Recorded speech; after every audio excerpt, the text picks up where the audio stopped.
Pemirsa, Kabupaten Gianyar merupakan salah satu daerah yang terkenal dengan seni dan pariwisatanya. Namun dengan tidak tumbuh ratanya porsi kawasan pariwisata, maka Gianyar bagian timur diharapkan mendapat perhatian lebih untuk mengembangkan sektor pariwisatanya. Belakangan ini sejumlah lokasi dan tempat kunjungan wisata sudah ada di Kabupaten Gianyar Timur, seperti Stage Sidan yang kian hari kian berkurang intensitas pagelaran seninya. Jika melihat ke belakang, Stage Sidan ini selalu menjadi tempat kunjungan wisatawan asing yang ingin menyaksikan pementasan seni Bali di Gianyar. Namun saat ini, lokasi stage yang memiliki panorama indah hanya digunakan sesuai dengan permintaan masyarakat yang ingin menggelar kegiatan. Wakil Ketua DPRD Kabupaten Gianyar, Made Togok, menyayangkan kondisi Stage Sidan saat ini.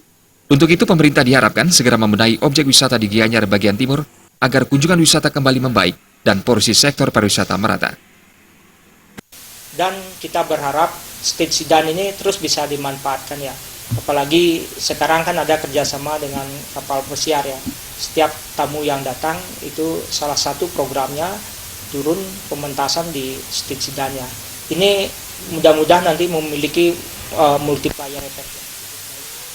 Bahkan masyarakat semakin ingin mengembangkan dari kebudayaannya, termasuk beberapa tari yang harus ditampilkan.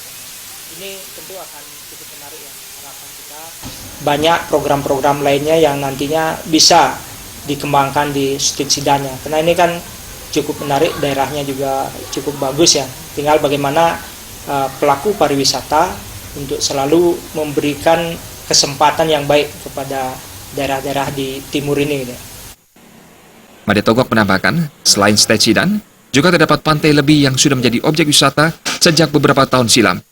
Keberadaan Pantai Lebi juga harus diperhatikan agar tertata dengan baik untuk menarik wisatawan berkunjung. Jaya Kesu